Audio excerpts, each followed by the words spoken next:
Alex Coffey at TD Ameritrade joins us now for the Trader Rundown, and the Fed holding it steady for a while.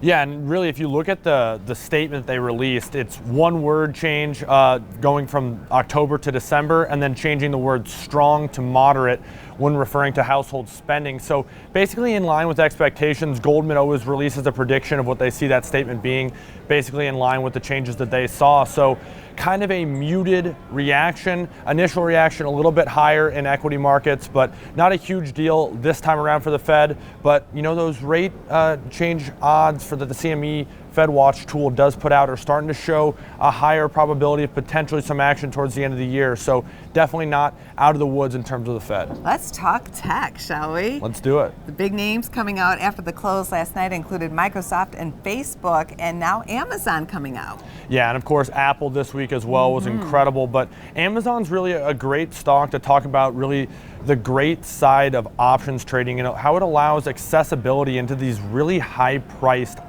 stock prices. Amazon's a over $1,850 stock that isn't really accessible to the everyday investor in terms of buying those shares. The option markets allow just the everyday investor to get involved in there. But that being said, traders are looking at Amazon, they look at the other tech companies, and they're saying Amazon's kind of lagged its peers.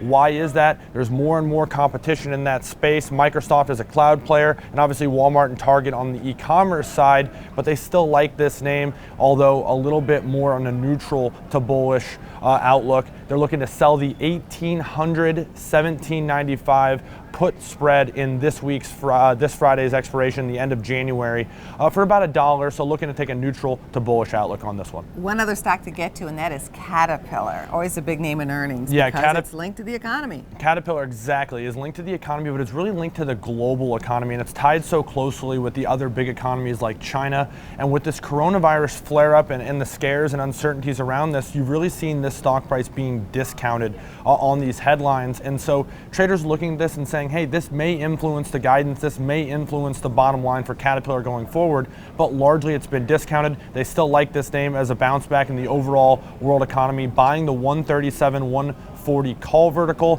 for about $1.20, looking for an earnings pop on the news that comes out Friday morning. Well, thank you for the Trader Talk, Alex. Thanks for having me. For more Business First AM, check us out on social media. We're on Facebook, YouTube, and Twitter. And go to businessfirstam.com for where to see our show on TV.